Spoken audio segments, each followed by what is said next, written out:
From the News Channel 5 Network, this is Inside Politics.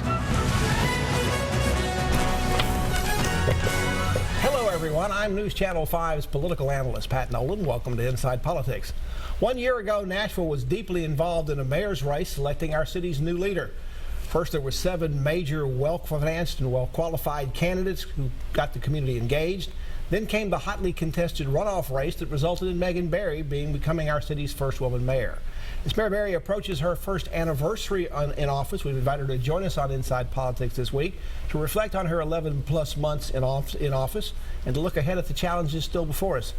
Mayor Barry, thanks as always for coming back. Oh, thank you for inviting me, Pat. Now, from what I see and hear out in the community, you're pretty uniformly getting a lot of high marks for your job performance so far. Now, every mayor gets a honeymoon period. Yours seems to be going on a little bit longer than I think a lot of people might have expected or would normally be expected. Well, what's your secret? Well, I don't think there's a secret. I think that the reality is that we're moving things along, and people wanted to see those things when I came into office, and I think that my team and I and all the dedicated Metro employees are making sure that we're doing what we said we were going to do. Now, schools are restarting this week. Everyone's thinking back in terms of grades. What grade do you give yourself for your first 11-plus months in office? Well, the beauty of grades is other people grade you, so I'll let somebody else give you that grade. But you're talking about schools. Very excited about kicking off the school year. Now, what do you see so far as any important accomplishments and things that you've done so far? What's been the low-hanging fruit you've been able to get accomplished? Well, you know, we went through a new kind of budget process this year. We passed the budget a couple of weeks ago, and I think that was a really exciting experience. We also had $121 million of new revenue in that budget cycle. Always makes the budget easy when you've got lots of extra revenue. But we did that without a tax increase, and we also put money into the rainy day fund so that we are making sure that if we have a year that's not so great, we're thinking about that too. Now, anything that you're disappointed that you hoped you'd get addressed or at least get on the agenda or on the radar screen that perhaps you haven't quite been able to get there yet? Well, I'm always concerned when the state takes an action that may have an impact to us locally, and we're seeing that happen in North Carolina where there's been bills that have passed, and so now they're having an impact on their tourism dollars and also the NCAA and all these other things that the counseling bill has hurt Nashville. Yeah, I mean, we've lost at least 3 that we know of conventions, and that's on my radar. We want people to come to Nashville. You mentioned the large amount of additional revenue you had this year, but primarily just from the growth of the economy in Nashville. Next spring, property owners in the community are going to receive notices from the property assessor's office. There's been a countywide reappraisal of all property that's underway right now. Will be done at the end of the year.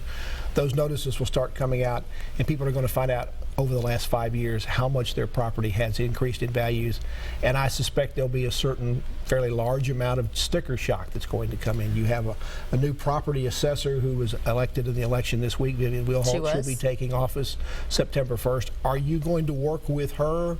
I know her predecessor, George Rooker, was working to sort of get the community prepared for that, because people are going to see those property values and immediately start equating it to what their property taxes are going to be. Sure. We're very excited to work with the new property assessor, Ms. Wilhoit, when she comes in.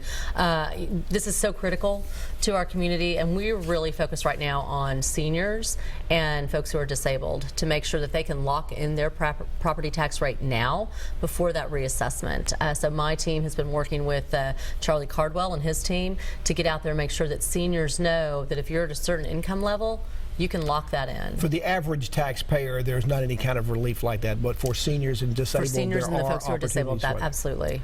Now, that also sort of gets us to the question of affordable housing in the community, which was a major question during the political campaigns last year for mayor. Early next month, the Metro Council is poised to consider on third and final reading a bill that would require inclusionary zoning, would require developers to include a certain amount of affordable housing units in any new housing they do or infill housing that they do. That proposal seems to have strong neighborhood support. They filled the council chambers when that bill came up on second reading for that. business and development groups are not as happy about this. They don't think this is the right way to go. What's your position on this bill? Well, I think that we can come together, both the development community and the neighborhood community, to come up with what we want. And what we propose as a companion piece to this, whether this passes or not, is a funding mechanism that actually allows for up to $2 million of excess money to be used. Incentives. Well, yes, absolutely. But those incentives are going to come when a developer decides to build. Now, if this bill that the council has before it, it'll be coming up in September, comes to your desk in its current form, is it your intention to sign it, veto it, or let it become law? If the Metro Council passes this, I mean, I signed the bills that the Metro Council passes. You have a bill for the incentives that's also tracking its way through the council. Don't know if it'll be on final reading come September or not. They're tracking it at the same time. You see these bills as both and, not either or? I see them as both or. Both can pass or one can pass, and you know, from my perspective. And you're not lobbying one way or the other for which one to pass. You want yours I want mine to pass. On the other one, you're not lobbying against it? It's going to need a funding mechanism, which is why I want mine to pass. There is a concern about the bill that is inclusionary zoning, that it's really already illegal under a bill that's been passed by the General Assembly.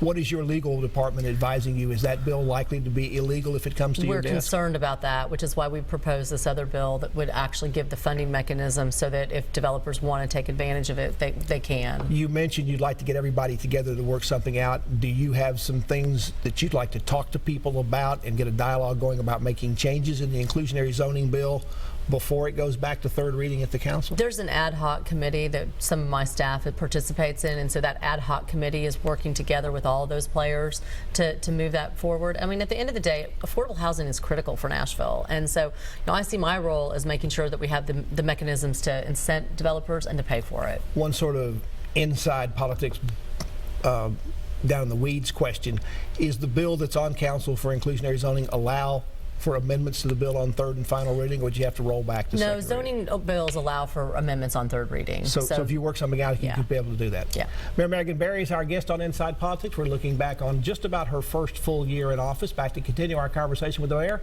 after this break.